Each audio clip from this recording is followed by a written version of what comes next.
纵观我交往过的9位前任，不论是在我以为自己是直男时期交往过的女朋友，还是确定取向后交往过的男朋友，每一任我都敢说做到了100%的全情投入。不过要说心底真正深爱过的就只有2个，因为只有他们俩让我有生理性的喜欢。简单来说就是只要单独相处，我就会很想和他们有亲吻、拥抱等亲密的肢体接触。在我还未明确取向前，也和身边的大部分人一样，理所当然的认为自己是直男，到了年纪就该找女朋友。3任前女友都是对方主动向我示好的，而我只是单纯的因为对方主动，又感觉对方人还不错，就稀里糊涂在一起了。现在回想起来，和3任前女友的拥抱、接吻，甚至是拉手，我都从来没主动过，只是机械性的配合，就像例行公事一样完成作为男朋友该做的事儿。所以我的经历也算是给对自己取向懵懂的人提个醒：如果你自认为是直的，但并不喜欢，甚至生理上有些许排斥和对象的亲密肢体接触，那么大概率你是弯的。我在确定取向后交往的所有男友，虽然不是每一任都很想主动的去亲去抱，但对方主动来抱我时，我还是会感受到愉悦的。可在和3任前女友的交往过程中，虽然平时出去玩聊天什么的都很和谐，可每次对方主动亲吻我时，我的潜意识都有些许抗拒，甚至会感到一丝丝生理上的不适。确定取向后交往的第1任男友，就是第一个让我产生生理性喜欢的人。那会儿我刚刚北漂了6个多月，他也算是我真正意义上的初恋吧。第一次见面是在他家，我进门时他正在看《甄嬛传》，他的照片是 P 过的，本人没有照片那么精致，但却更吸引我，无论声音还是气质还是身形，咋看咋顺眼。一开始我俩是一边看《甄嬛传》一边聊天，演到甄嬛和果郡王在凌云峰雨中定情，俩人抱在一起的时候，我也受到影响，直接手扶着他的头吻了上去。这是我人生中第一次主动吻别人，是那种克制不住的冲动。不夸张的说，当时真的是头晕目眩，直到现在我都记忆犹新。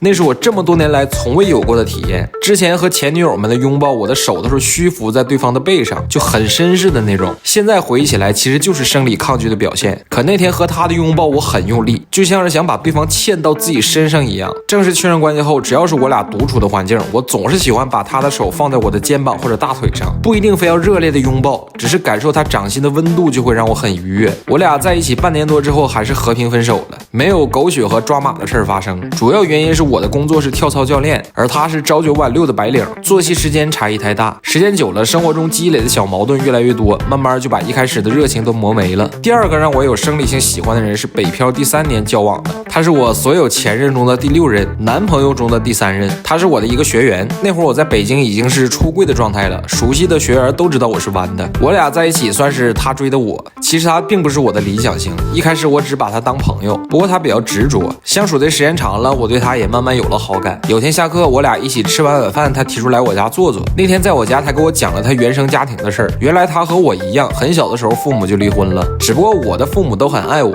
而他的家庭条件不太好，他妈一边工作一边照顾他，很辛苦。他爸除了给点微薄的抚养费，几乎都不管他。那是我们第一次完全敞开心扉的交谈。说到高中那会儿，他妈给他做完晚饭还要出去做家政时，他都快哭了。我看他这样，就抱着安慰他，他也用力的抱紧了我。那一刻我发现抱着他的感觉竟然是如此的美妙。虽然没有来北京后第1任那样让我热血沸腾的感觉，可他的怀抱却让我有莫名的安心和踏实感。那天之后我俩的关系就更近了，然后就顺理成章的在一起了。在这段感情里，虽然我是1，并且他还比我小一点，可他是个思想很成熟的人，生活里的很多事儿都是他在迁就我照顾，以至于我对他产生了深深的依赖，只要见到他就想贴在他身上，因为那样会让我感到心安。我对他确实算不上一见钟情，是他的人格魅力让我不自觉的就想和他亲近。如果说我对来北京后第1任的生理性喜欢是源自荷尔蒙，那么对他的生理性喜欢则源自催产素和多巴胺，这可能就是传说中的智性恋吧。我俩最后分手并不是感情破裂，而是他被公司调到深圳去带团队，